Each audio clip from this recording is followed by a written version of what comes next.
Cara, a primeira pergunta é o seguinte: eu já quero começar no tiroteio, né? Dá para ganhar dinheiro de casa, no home office? O que você diria para alguém que perguntasse isso para você? De cara, assim, sem muito, Tem muita firula de pensamento? sem muita firula. Dá para ganhar dinheiro com home office? Dá. Você precisa, porém, ter alguns pontinhos aí, alguma estrutura básica necessária para que você comece a fazer e movimentar algum dinheiro. Essa seria a resposta em síntese. A resposta mais completa, se você me permite, seria o seguinte, cara, depende também do tipo de atuação que você quer fazer, né? Por exemplo, hoje você consegue usar a rede social, o Instagram principalmente, para captar uma série de pessoas que talvez nunca fosse chegar até você. Talvez nunca fosse chegar até você. Você pode, inclusive, se você for algum profissional já de alguma área, então, por exemplo, dentista, nutricionista, personal trainer, arquiteto, designer de interior, designer de sobrancelha, é, ah, eu não sei como é que chama aquelas moças que fazem bolo, não sei se tem algum nome específico para isso, mas chefes de cozinha. Assim, tem todas essas profissões que eu disse, todas elas possuem algumas pessoas já atuando nessa área que produzem ali dentro uma espécie de conteúdo. Esse conteúdo, ele precisa ser um conteúdo complexo? Não. Esse conteúdo, ele simplesmente precisa entregar algum tipo de valor, seja ele qual for, um valor mais baixo, um valor mais médio, um valor mais alto. E aí esse baixo, médio e alto, ele varia de pessoa para pessoa. Então, para mim, por exemplo, não é valoroso, eu não ponho um alto valor, não tem uma importância grande para mim ver vídeos de culinária, por exemplo, porque eu não me interesso pelo tema. Mas para alguma pessoa que quer aprender a cozinhar, poxa, aquele tema é maravilhoso. Vídeos de churrasco, pô, já me interessam mais. Vídeos de avião já me interessam mais. Então, todos esses vídeos são categorizados como conteúdos. E esses conteúdos, ao longo do tempo, gradualmente, podem chamar a atenção de pessoas que você nunca viu na sua vida. E para essas pessoas, você pode sim vender o seu conhecimento ou entregar um serviço para elas. Então, hoje, quando a gente pensa em home office, você pode, claro, se você estiver dentro de uma empresa, você pode ter uma espécie de contrato com essa empresa que faça com que você consiga trabalhar com ela à distância. Só que para que isso aconteça de uma forma satisfatória, tanto para o seu empregador quanto para você mesmo, você vai precisar de algumas atenções, você vai precisar de alguns pontos de atenção, você vai precisar prestar atenção em alguns pontos, melhor dizendo. O primeiro deles, você precisa ser consistente sempre na hora que você precisa acordar e na hora que você precisa parar de trabalhar. Então você precisa dividir muito bem esse tempo, perdão, entre, cara, esse é o momento do meu trabalho, esse é o momento do meu descanso. Pavani, você sempre, todos os dias, desde quando começou, consegue separar esse horário exatamente? Não. Muitas vezes eu falho, mas está tudo bem. Próximo dia a gente tenta melhorar.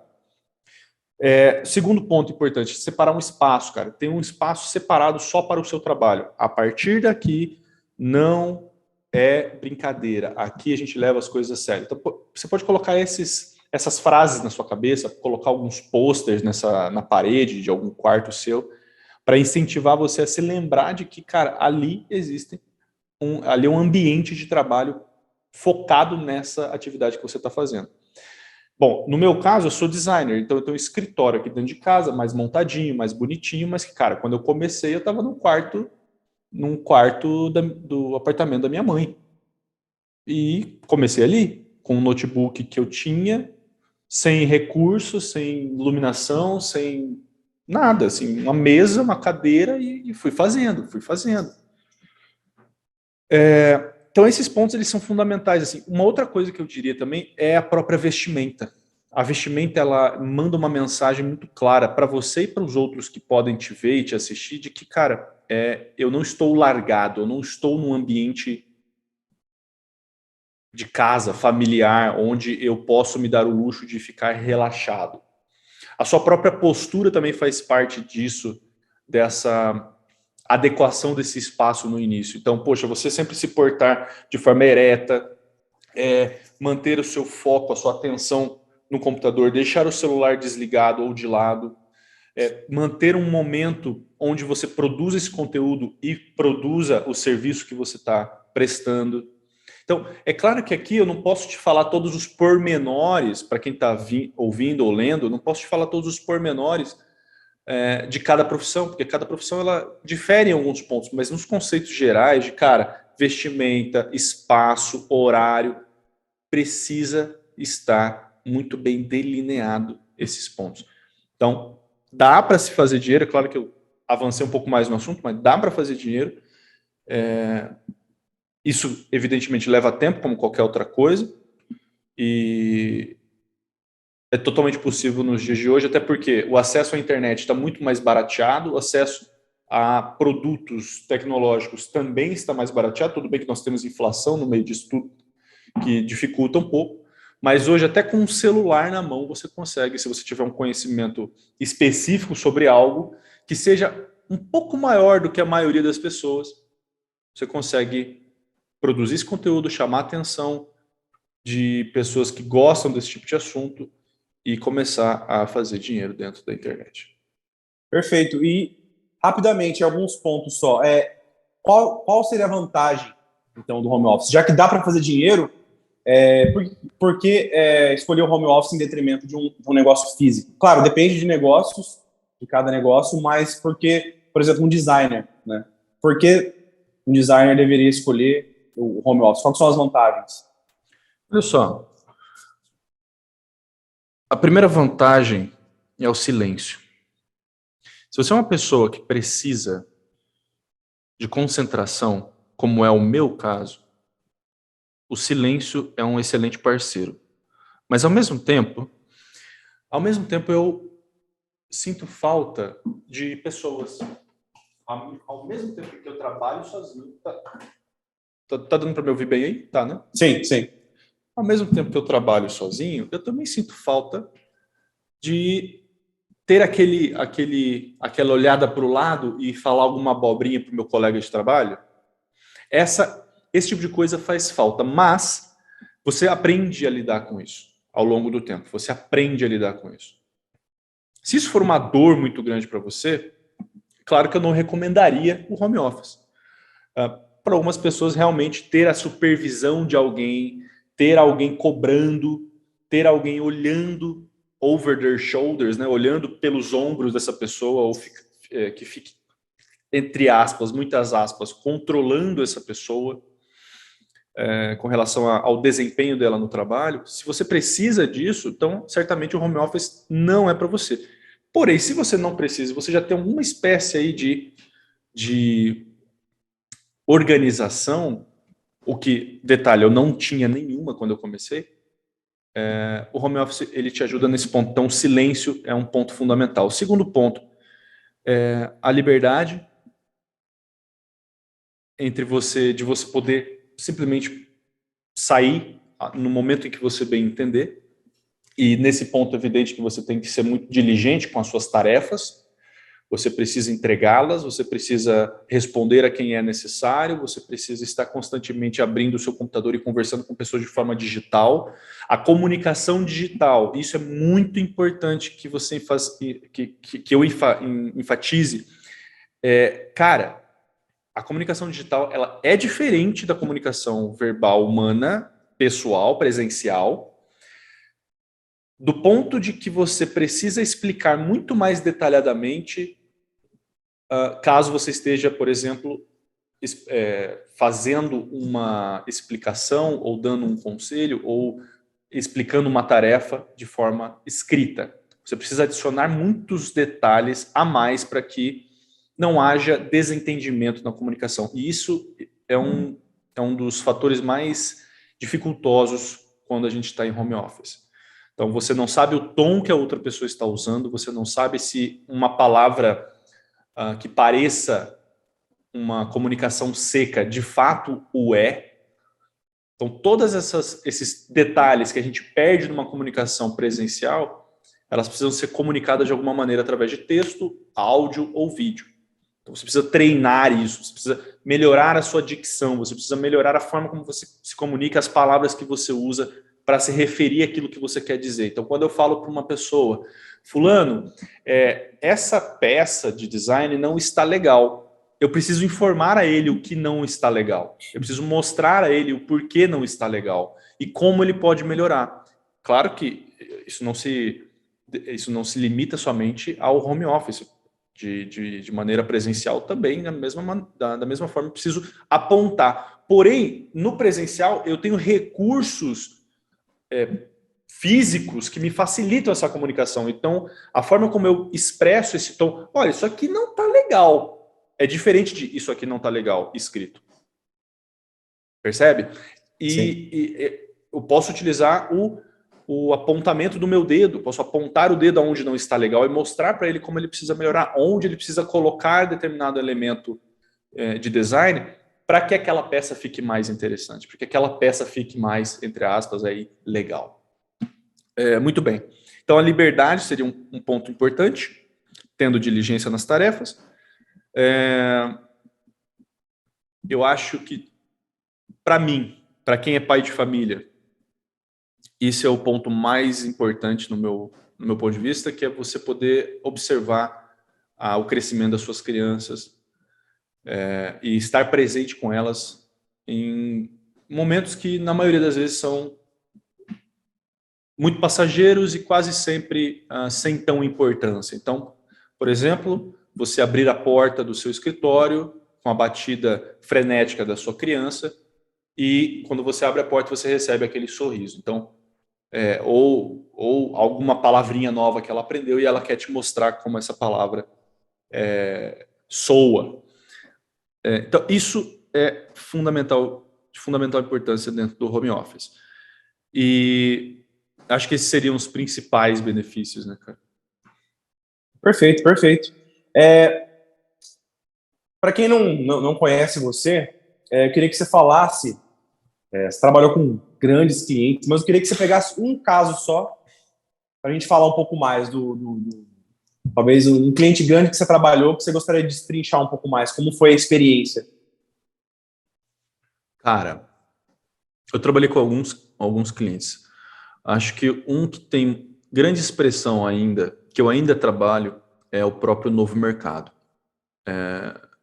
do Ícaro de Carvalho. Quem não conhece o Ícaro ou o Novo Mercado, o Ícaro é um rapaz que trabalhou no marketing digital. Ele é um marqueteiro, um comunicador digital, um redator publicitário.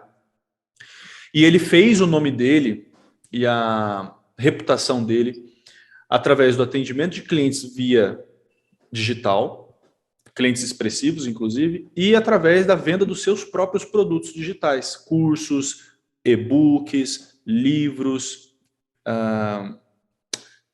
e a própria escola dele, que surgiu, se eu não me engano, em 2011, 12, e em 2016 as atividades começaram de forma muito frenética. E ali ele ensinava tudo aquilo que ele estudava, que ele aprendia, que ele aplicava e colocou aquelas aulas e aquele conteúdo de forma semanal para os alunos. Então, a escola ganhou força, ganhou muitos alunos, a presença dele dentro das redes sociais mudou a forma como o público brasileiro acabou consumindo e produzindo conteúdo. E eu conheci o Ícaro através da sua própria indicação, da indicação do Marco Túlio. E alguns meses depois que eu conheci, que eu o vi pela primeira vez produzindo conteúdo ainda no Facebook, eu entrei na escola dele, eu me interessei pelo tema. E logo em seguida, eu publiquei o meu portfólio de trabalhos, que não era tão expressivo assim, mas já tinham alguns trabalhos bem interessantes de serem exibidos ali, no grupo da escola, no grupo do Facebook da escola, o Novo Mercado. Só um parênteses, né? A Escola Novo Mercado, então, é uma escola aí de marketing digital que está até hoje no mercado, produzindo conteúdo, cursos, lançamentos digitais, etc. E aí, cara, ele viu aquela postagem e acabou abrindo ali o meu portfólio. Foi a postagem do tênis? Foi a postagem... Não foi a postagem do tênis. Essa postagem que ele viu e que ele gostou bastante foi... Eu simplesmente coloquei lá o link do portfólio, eu não sei se acabou mostrando alguma página interna do link ou não, mas logo em seguida ele comentou abaixo, falando, nossa, cara, que trabalho topíssimo, top de linha, alguma coisa assim. E aí ele referenciou ali o link que ele estava falando. E aí era um trabalho para Marajá, de uma latinha nova que eles tinham, uma embalagem nova que eles tinham lançado, e eu tinha feito ali todo o design daquela imagem, daquela lata. Então, era uma imagem muito expressiva, assim, era uma imagem com gotinhas, uma lata com gotinhas, tinha uma fumaça saindo daquela lata, então representando aí refrescância, né? E de uma certa forma a fumaça que saía da latinha da Marajá, ela formava um coração. Então tinha ali um trabalho de manipulação de imagem que quando o Ícaro bateu o olho, ele falou, nossa, fantástico, né? Em seguida, cara, eu comecei a interagir muito dentro da escola, né, fazer várias perguntas, tirar dúvidas, etc. O Ícaro sempre prontamente me respondia. E dali alguns meses ele me chamou para fazer o projeto junto com ele, algum projeto junto com ele. Que o primeiro projeto que a gente fez foi para Decathlon, cara, que é uma empresa francesa, tipo multinacional. E a gente fez uma página interna do site deles, 2 páginas, na verdade, para o site brasileiro deles. Acabou que essa página já foi tirada do ar depois, não sei o motivo, mas a minha responsabilidade ali era o design, toda a parte de design daquela página. Aí, cara, o tempo foi passando e a gente foi começando a trabalhar junto em vários projetos distintos. Mas o Novo Mercado ele é muito particular porque eu criei a marca, o Novo Mercado, o nome, o Novo Mercado não fui eu que criei, eu criei a parte estética, visual, e eu fiz a gestão dessa marca durante alguns anos. Se eu não me engano, durante 2 anos. Ou 1 ano e meio, alguma coisa assim. E foi uma experiência muito importante para mim, para meu crescimento profissional.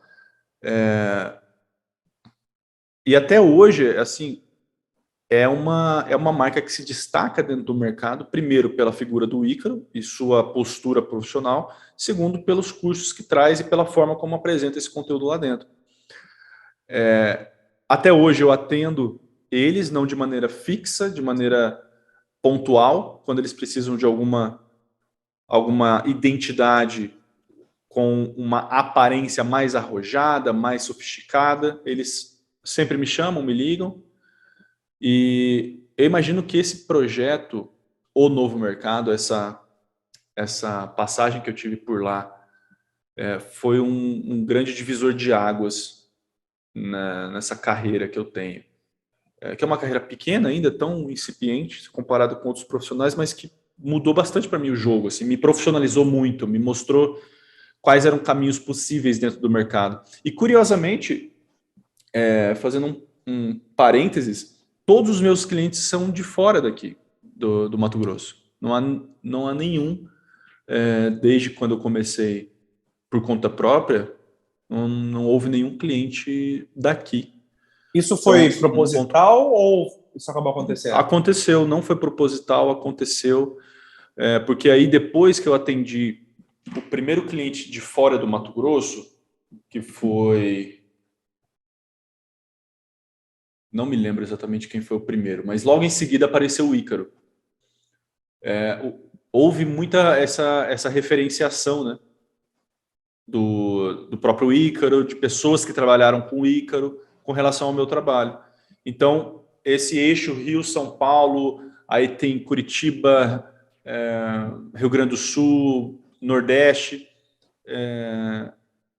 ficou mais próximo do meu trabalho do que o pessoal daqui. Então, é uma coisa curiosa. Mas não foi proposital, aconteceu e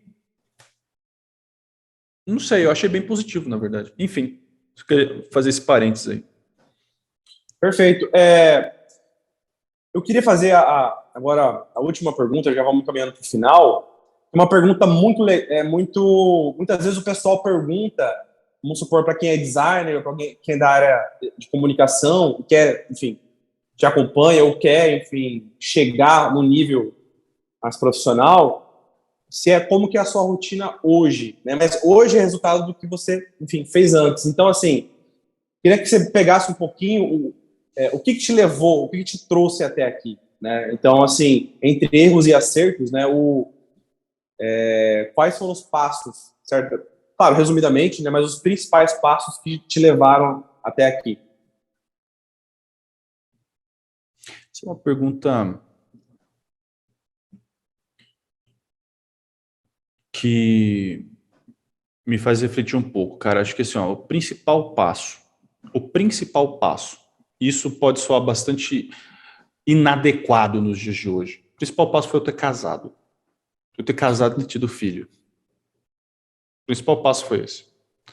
Se eu não tivesse casado, não tivesse tido filho, provavelmente eu estaria gastando meu dinheiro com um monte de porcaria. Saída, bebida, escambau. Acho que esse foi o primeiro passo. O segundo passo, eu sempre fui muito interessado em diversos temas distintos. Eu nunca fiquei só focado em design. Eu sempre estudei outros temas. Estudei filosofia com Olavo de Carvalho, estudei psicologia, estudei sociologia, estudei design. Nunca limitei a minha vontade de buscar conteúdo, de buscar ensinamento. A minha forma de estudo, ela nem é tão processual, assim, ela não tem método, não tem nada. Não, se eu tenho interesse em alguma coisa, eu vou lá e leio sobre aquilo. Eu não fico pensando demais sobre, cara, não, se eu estudar isso aqui e aquele outro vai causar isso. Não, não, eu não tenho muito isso. Pode ser até que isso seja um erro do ponto de vista de estudo e de captação de conhecimento, mas é uma forma que para mim hoje funciona e que me fez querer melhorar a minha entrega de projetos, que me fez melhorar a forma como eu entendia aquilo que meus clientes precisavam, essa parte de business, de negociação, de precificação, de gestão de projeto. Não ensina-se isso na faculdade de design. Pelo menos na maioria das faculdades de design, a gente não vê esse tipo de currículo lá, a não ser que haja algum curso livre, algum tema específico, em alguma aula que algum aluno puxe, mas a maioria dos professores não, pelo menos pela experiência que eu tive, não é inclinada a ensinar esses pontos aos designers, mas sim que eles ou optem pela parte estudiosa do tema, né, de pesquisa, ou que eles, de fato, atuem na área como designers, como especialistas da área. Ambas dão frutos muito importantes, mas esse ponto de querer estudar aquilo que me interessava num determinado momento, acho que mudou bastante o jogo para mim, foi decisivo assim para que eu permanecesse querendo melhorar. Então agora, por exemplo, estou numa jornada pela modelagem 3D. Então estou estudando isso freneticamente, ao mesmo tempo que eu estudo tema de precificação e negociação. Então, é um pouco caótico você parar para pensar, mas para mim tem funcionado. Eu acho que esses dois pontos, assim, cara, foram fundamentais. E a todos aqueles que desejam ingressar nessa parte de home office, nessa vida de home office, e ganhar a sua vida dessa maneira, cara, não vai ser fácil, mas é muito bom se você conseguir estabilizar-se com um ou dois clientes que te pagam bem, enquanto você consegue tempo para aperfeiçoar suas técnicas, aperfeiçoar seu conhecimento e ir tentando prospectar outros clientes para que você mantenha um fluxo constante de caixa, faturamento.